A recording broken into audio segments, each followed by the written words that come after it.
We give you 20 million and Kiko Casilla, and you give us Ben White. Right, okay. Well, I do have Brighton's chief executive's number here. So as soon as this call comes off, I'll give Paul Barber a call. Hey, guys, it's your boy, the Roaring Peacock. Make sure you hit subscribe, ring that bell, and leave your abuse down in the comments. And if it looks good, it's from one of us family members. The following podcast contains some strong language and some very average opinions. Any references to actual people are wildly inaccurate. It's probably best if you don't listen at all. The Roaring Peacock Podcast.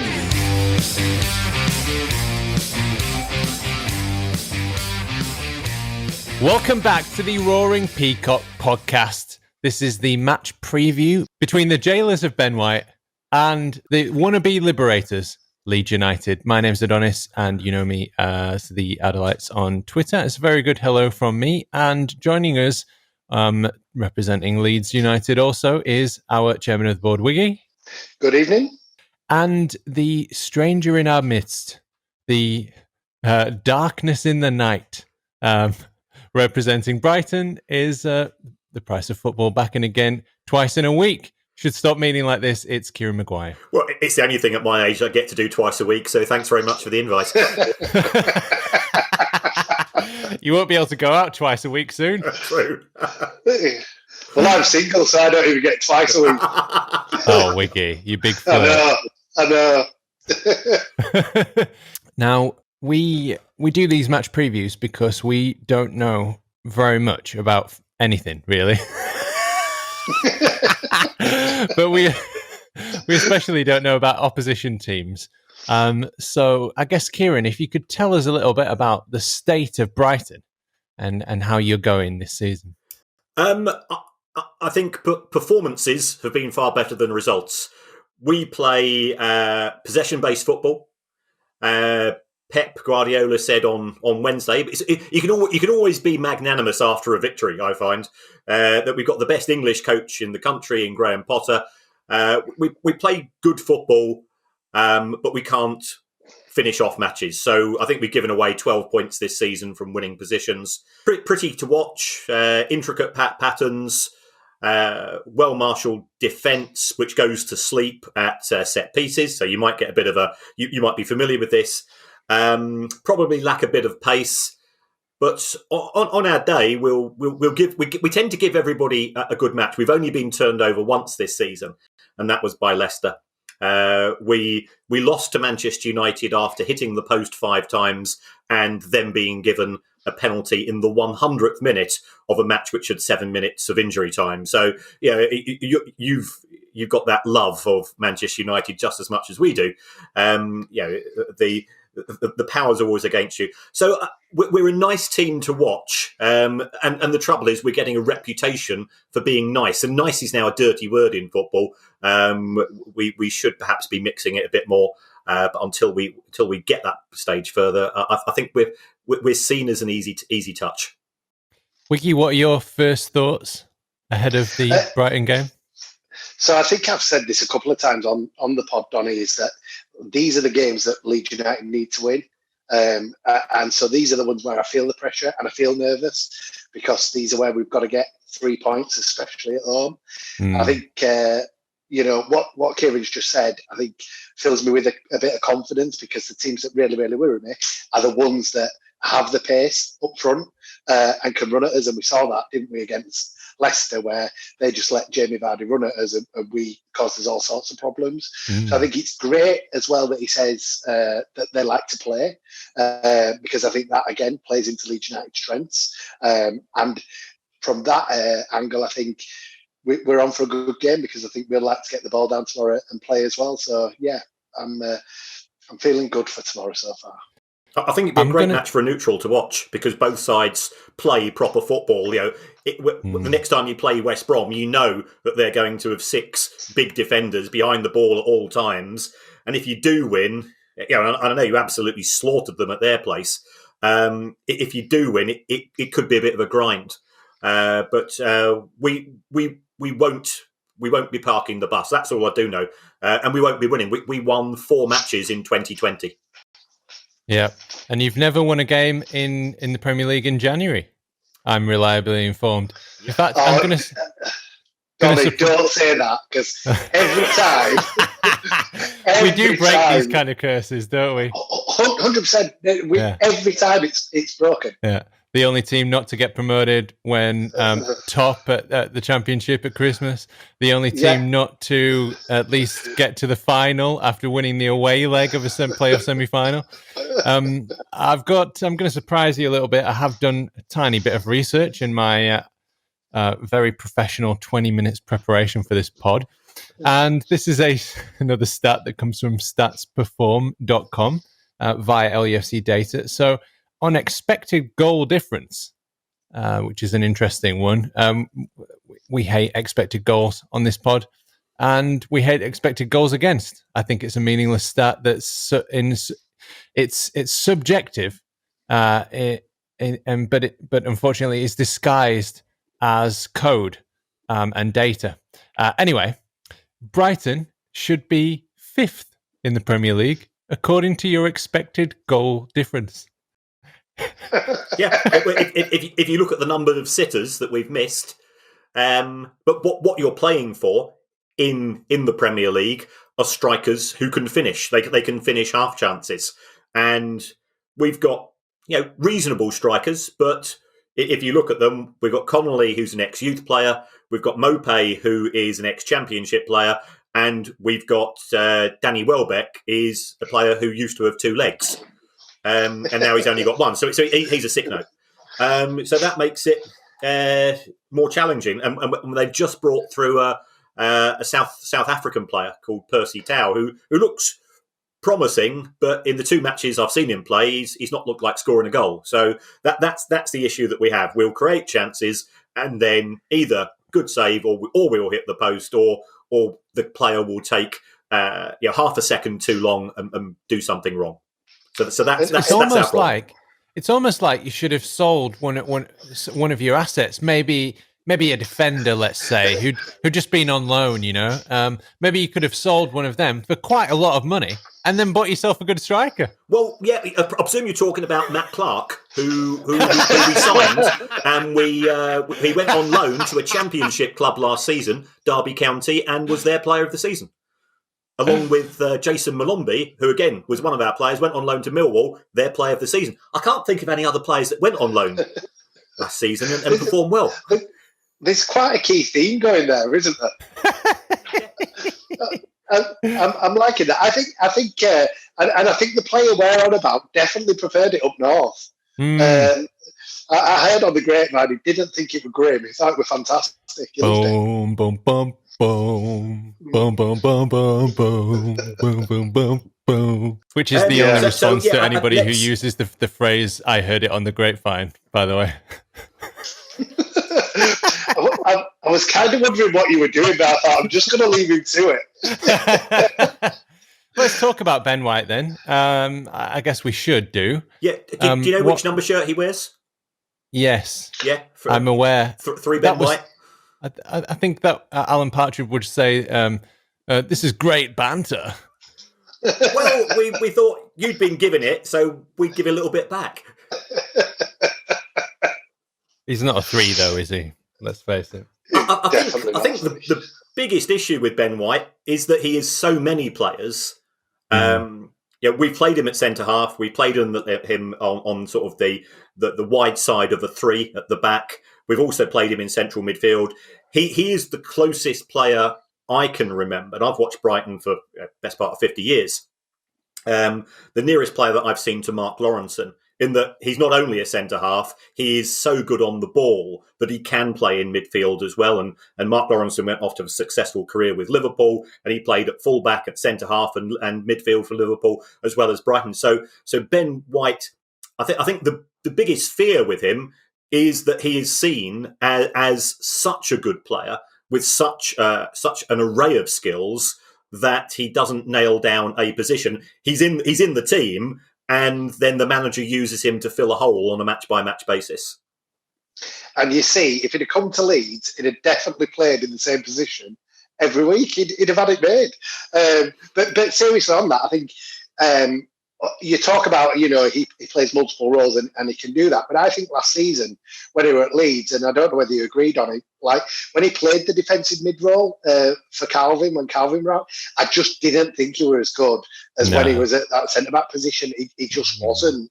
And I'm not saying he was bad by any stretch of the imagination. You definitely still have him in the team over someone else playing that role.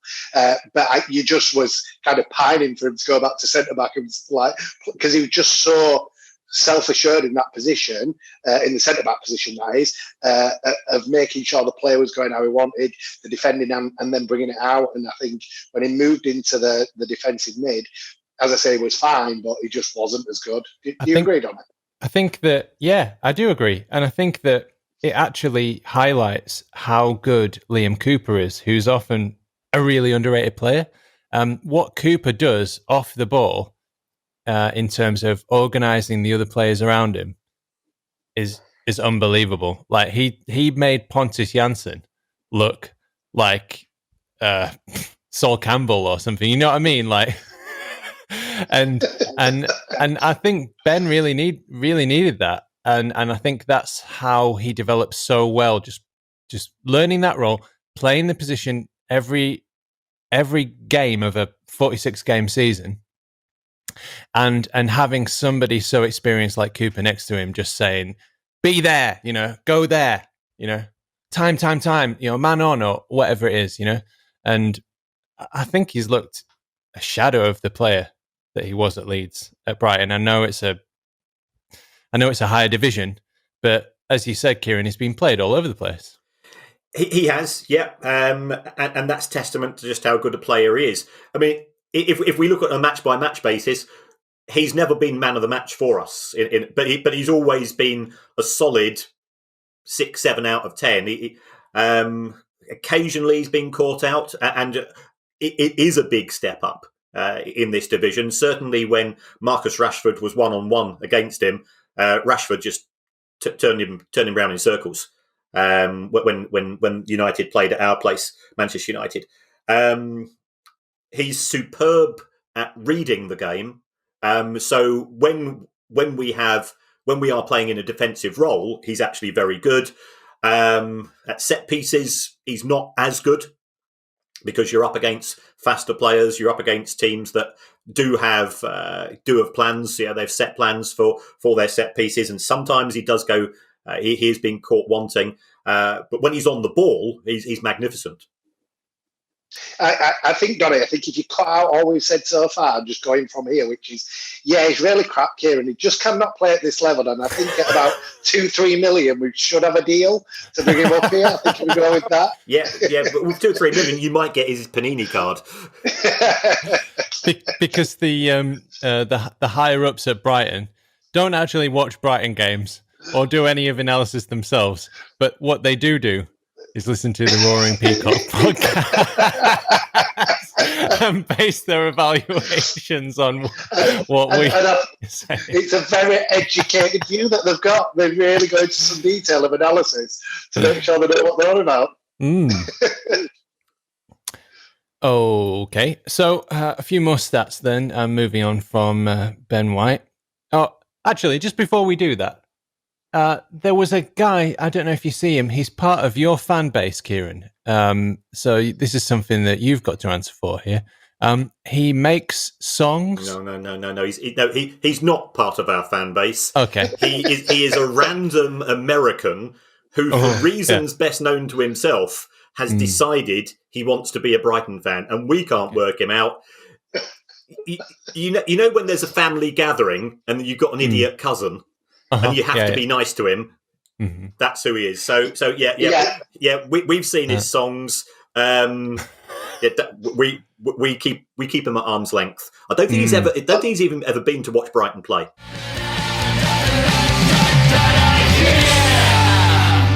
So I'm just wondering what it's like to be a Brighton fan, because, do you have any history of ever? I don't know. I've got to be honest. I don't know anything about Brighton. Nothing. Did he do anything? Have you won any cups? I mean... Yeah, we won the Charity Shield in 1910, beating Aston Villa 1-0. which made Charity Shield. Charity Shield. So that was when it was an invitational, and you didn't have to win it was anything when the in order winners to. of the Southern League won played the winners of the First Division, and we beat them. So yeah, we won that. We've played at 4 different stadiums in the last 25 years before finally having our new home back. I've seen us win league matches at Anfield. I've seen us win cup matches at Anfield. We did the double over Arsenal last season. Yeah, we're a provincial team. We know our place in the football hierarchy, and at present we're enjoying our time in the Premier League. The owner has put in £400 million into the club, so he's built it from scratch. We were playing at Gillingham in 1998. And then we played. I don't know if you've ever been to our place at Withdean, but that was a converted athletics track with a capacity of 6,000. So to go from there and to go from League Two and the arse end of League Two as well to the Premier League is, I think it's for any club that's got aspirations. It's actually quite a good story, and it's something to hold on to that you can make it. Sounds like you put a cheat code in Football Manager. The stadium is still quite new as well down there, isn't it? The Amex Stadium. Yeah. That's just not even 10 years old yet. I don't know whether you've been there as an away fan, but it is a cracking stadium, because what we will do is that when we play Leeds, we put on guest ales from Leeds. So we try to make everybody feel at home. The concourses are open. Despicable. Yeah. You ought to be ashamed of yourself. We try to welcome people. Can you imagine that at Elland Road? Can you imagine that? Putting the cream of Manchester on for the away end. It's the finest Brighton beers that go in. You get John Smith's and that's your lot. You'll be in a tiny little room. That'll be your changing room. It'll be cold, fucking freezing. Yeah. And you'll be segregated off. All your socks will be odd. I mean, I can remember playing at Elland Road in 1982, and it was the Leeds' last home game of the season. And you looked like you were going to be relegated. And halfway through, it was 0-0. Halfway through the second half, our centre forward, and we were on the beach. We were safe. Our centre forward thumps one in, goes up to your cop, and starts giving the thumbs down sign, i.e. you're going down. I have never seen a crowd go absolutely fucking apeshit as it did. And then there was only about 150 of us, because in the 80s you didn't used to travel in big numbers away a lot of the time. So it was 150 of us. And then at the other end, your lads were actually picking us out one by one, and I could see them writing down, oh, he's got that type of coat, he's got a hat, and we were absolutely shitting ourselves. And we had a word with the police, and the police says, well, we can't stop them. And fortunately, Kevin Hurd scored a winner in the 93rd minute, and it's the only time I've ever been happy to see us lose. So, Kieran, do you travel with more than 150 fans now, or would we have 150 Brighton fans if it were going tomorrow? Well, I think tomorrow there'll probably be no fans going. Well, no fans, but if we could, we would sell out. I mean, we sell out every match. You're too young. You're too young to remember the 70s and the 80s. It was lively in those days, and you used to get a bit of a kicking quite regularly. I remember going to Barnsley on a Tuesday night for a League Cup game, and that was in the middle of the miners' strike, and therefore they hated anybody from down south because they thought that we were in cahoots with Thatcher, which of course I wasn't. I'm the other way inclined, but yeah, that was wild. Yeah, I wouldn't recommend going to Barnsley at the best of times. Yeah. Sorry to any Barnsley listeners, but get yourselves out of there. Donna, you're not sorry at all. Sorry, not sorry. It's perfunctory. It depends who's asking. If they're very big and threatening, then I'll be very sorry indeed. Genuinely. Speaking of kind of rivalries, there is some kind of rivalry between yourselves and Southampton. Now, is that right? And no? No. Brighton Crystal Palace is what I thought was. Yeah. It's Palace, is it? Yeah, it's Palace. Yes. Oh, God. I knew it was some team that didn't make any sense to me. I've done more research than you. Only got 5 minutes notice. I were needed. Yeah. Well, that's not really a surprise, is it, Wiggy? You did more in 5 minutes than I can do in 20. That's what I'm saying. Oh dear. Yeah, Palace, definitely Palace. Oh yeah, Okay. We hate Palace and Palace hate us, and it is like it's like going into the Balkans when we play. There's when the matches are down at our place, all police leave is cancelled. The Met come down to accompany Palace. I remember going to watch us play Palace 10, 15 years ago, and you go to the pub beforehand, and you're looking around saying, well, I don't recognise anybody here. And then you go for a slash in the bogs, and everybody's coked up to their eyeballs. So it was just completely nuts. And then during the match, nobody's watching the football. It's just all sort of, come on. And afterwards, it's a case of trying to make sure you get to the station in one piece. Yeah, we hate them, they hate us, and it's just one of those strange rivalries. How did this come about? Because it seems quite unlikely. I mean, it's not geographical, is it? No, it all goes back to 1976, 77, FA Cup, second round. First match at our place was a draw. First replay was at Selhurst. That was a draw. Then we went to a second replay at Stamford Bridge because it was a neutral ground. You're too young to remember. FA Cup replays were the norm. About 40,000 turned up. 10 minutes from time, we got a penalty. Our captain went up, stuck it in the back of the net. The referee disallowed it because a Palace player encroached in the area. So a defender. So the referee disallowed it, retook it. Their keeper saved it. They went down the other end, scored 1-1-0. And it was boiling. And then our manager, Alan Mullery, he went completely berserk. He took on the Palace fans. He went to the Palace end, got out his pockets and threw all his loose change at them. Said, fuck off, Palace. You're not even worth that, what I've got in my pockets. Stormed off. And, of course, after the match, having seen our manager do it, we all pile in. Palace all pile in. And ever since then, it's World War III. Sounds a bit like our rivalry with Chelsea, which also seemed to come about through a replay of an FA Cup final. Well, that wasn't a replay. That was a kicking contest for 90. That was the world's wildest game of football. It was 90 minutes of blokes kicking each other up the arse with the occasional ball getting in the way. And still watched by more people than the royal weddings, than all sorts of things. Well, I was just going to say, if we were going up and going to confront opposition fans, we would not be chucking money as a proper Yorkshireman that stays in the pocket for the beer. We do not like to let go of our money. Never mind, chuck it at opposing fans. Maybe pennies. Oh, no, every penny counts, don't it, if you're a proper Yorkshire lad. Every penny. Not called penny pinches for nothing, lad.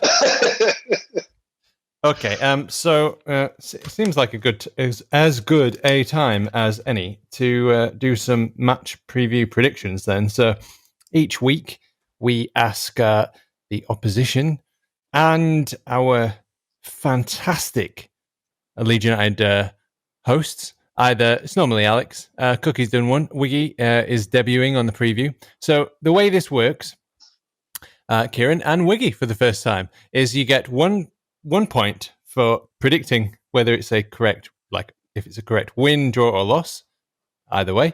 And you get 2 extra points for the exact scoreline.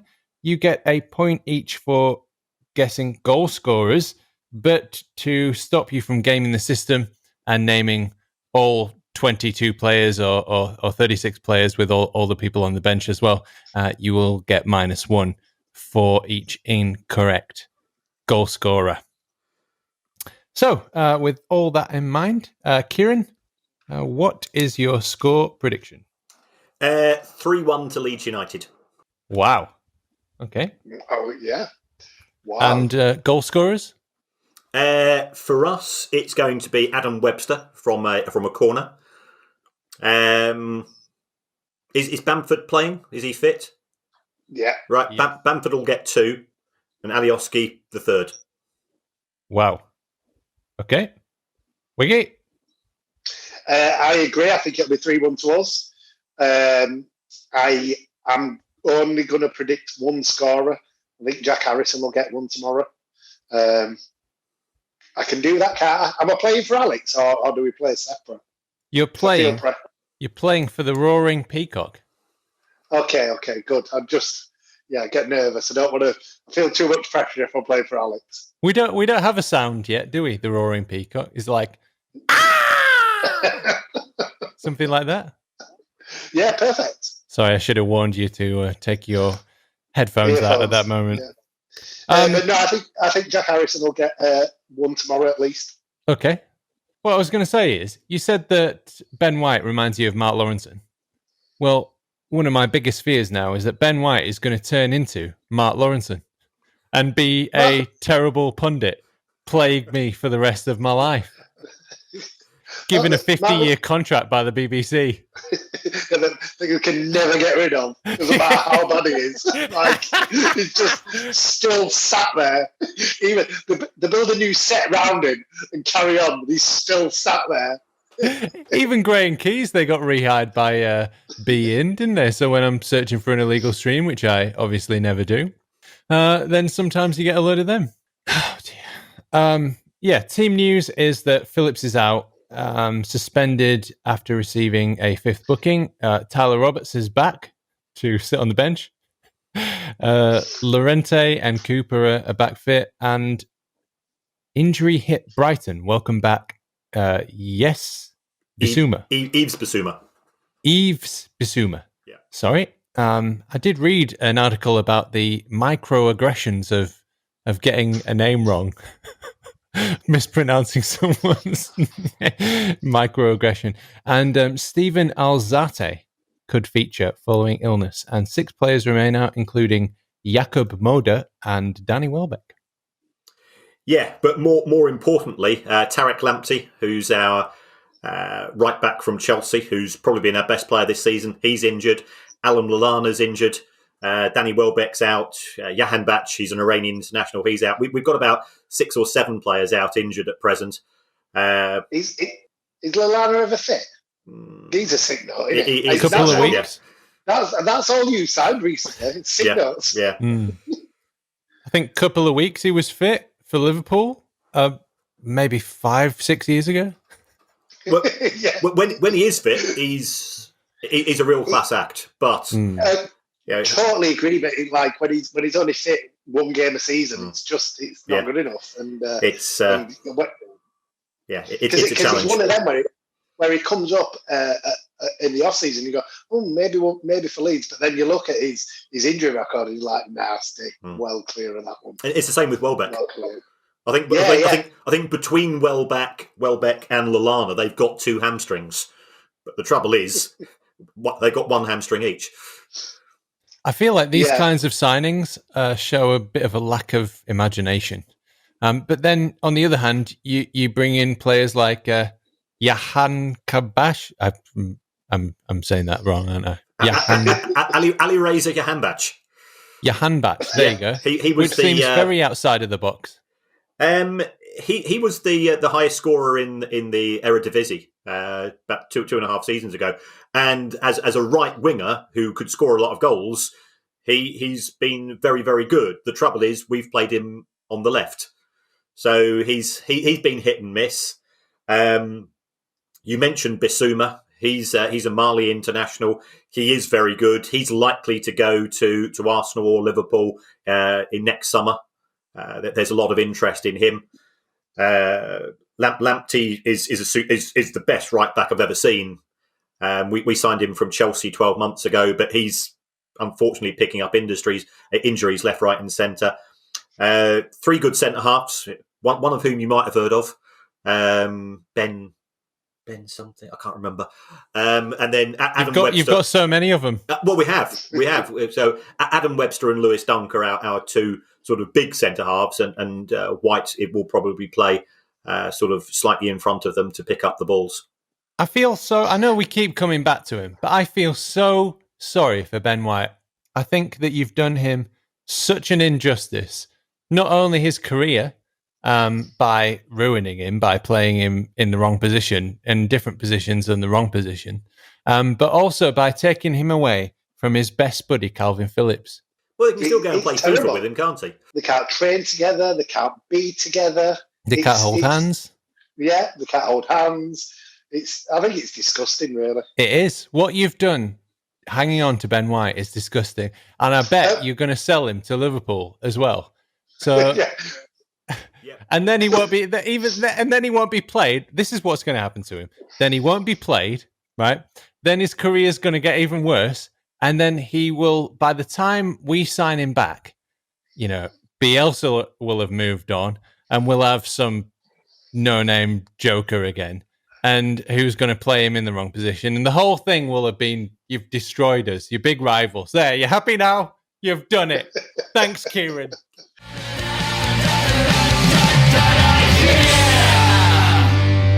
It's not you guys, it's me. I think that's what you're trying to say here.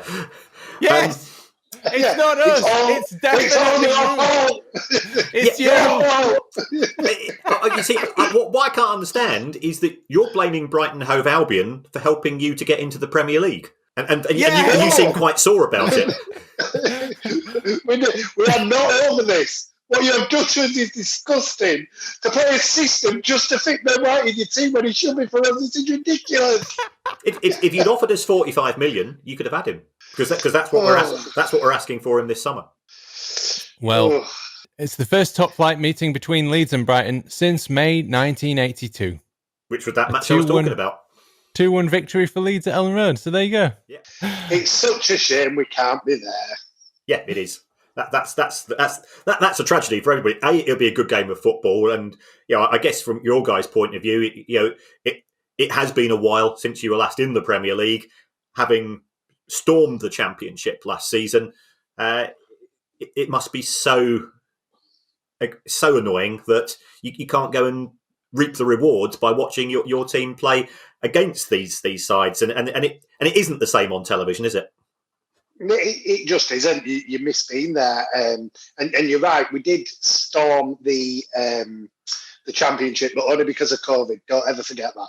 Yeah, we need a general reminder, and only because of COVID. And Ben White. And Ben White. And just the note on fans being there, I think it actually played into our hands, especially with the Crawley game. But the person it played most into their hands for the first time in their career was Kiko Casilla. It's the only thing that's actually been played into his hands. Because if Leeds fans were there, he would have been booed off the pitch. Especially because the Leeds fans would have been right on top of him, they'd have been right next to him. It'd have been the most awful day for him. You don't seem keen on him. Because as a neutral, I've seen him made some really good saves. He seems to have done well in some matches this season. Sign him, Kieran. Well, we're in desperate need. We've got 3 goalkeepers who are all number 2 goalkeepers. We've not got a number 1 keeper at present. We'll give you Kiko for Ben White and 20 million. Which way is it going? We give you 20 million, okay, and Kiko Casilla, and you give us Ben White. Right, okay. Well, I do have Brighton's chief executive's number here, so as soon as this call comes off, I'll give Paul Barber a call. Let him know that I am happy to drive Kiko down as well, even in the snow. Fine, no problem. We'll pack his bags for him. We'll drive him down. We'll sell his house for him. We'll pay to do it. Right. Okay. Yeah, 100%. I don't even want the petrol money from the club. I'm happy to take one for the team. That is tough for a Yorkshireman to say. Exactly that point. It cost me, £100 at least up and down. And I'm happy to chuck that in. There you go. If this happens, if we pull this off, if you make that call, we'll go down in history, let me tell you. Well, we've already acknowledged that they watch the podcast to get their information, so we're fine. Kieran, who's the key player? Who do we need to watch out for from Brighton? Who's the one? Bissouma is very good in midfield. He'll break things up. He's very talented. On his day, Trossard, he's a Belgian international. He's a tricky winger. We've got a left wing back, March, again, good player going forward to create chances. Up front, I've got absolutely no idea who's going to be playing there. But that's. I don't think we're going to trouble you. That's the issue. I think we'll look very good in 2/3 of the pitch. At the back, well, we've got 3 very good centre halves. We tend to play 3 at the back with 2 wing backs, so we'll be a tough nut to crack unless you get corners and set pieces, in which case we will concede at the back post. Again, I wouldn't be overly confident as of actually scoring from a corner either, because we're crap at that as well. So don't worry. Like it's a fair match, is that one? We're crap at corners. If you're crap at defending them, don't worry. So the thing to watch out for is the game of crap corners. Yes. Yeah. Okay. Yeah. If any of them clear the first defender, I think we should all be high-fiving each other. Yes, and you'll see. You'll see. My prediction is you'll see Leeds take a corner and it go all the way back to Elland Road, which is our specialist move. No one expects. Okay, it seems about time to wrap this one up, though. So let's maybe just have your final thoughts, Wiggy. What are your final thoughts going into the game tomorrow? So I'm nervous on this one because I think these, as I say, are the ones we need to win. But also excited. I think it's going to be a really good game. I think we'll miss Phillips tomorrow. I don't think we've talked much about that, but I think we'll definitely miss him. But I think we've got enough to get this one over the line. So yeah, I'm going for 3-1, and I think it'll be a really good, entertaining game with crap corners. Kieran? I think Wiggy's right. For anybody who's actually watching it on television, who's not a fan of either club, I think they'll be impressed by the standard of football. It will be fast, certainly from your guys. Our stuff will be pretty but toothless.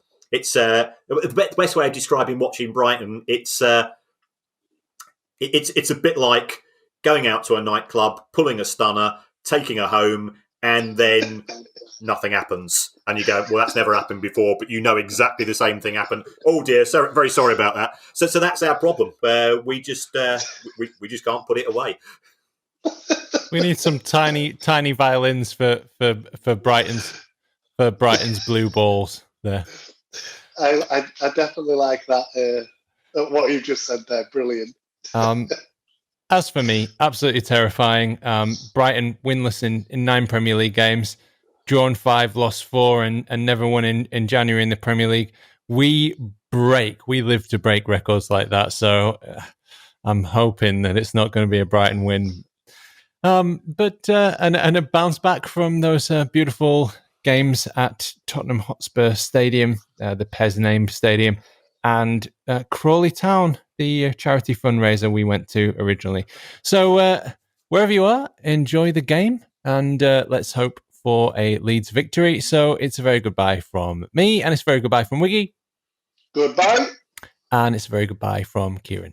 Enjoy the match tomorrow, folks. Come on, Leeds! Come on, Leeds! Most of our stats come from LUFC Stats or LUFC Data on Twitter. You should probably give them a follow, as they're more interesting than us. A very special thanks to Adam Warner, Barney Stuart, Cookie, Ewan and Howard Metcalf, Josh Pearson, Laura, Leon and Rob, The Light Show, and all our family and friends. So many games to play, don't care what's on your mind. I should have said no, but I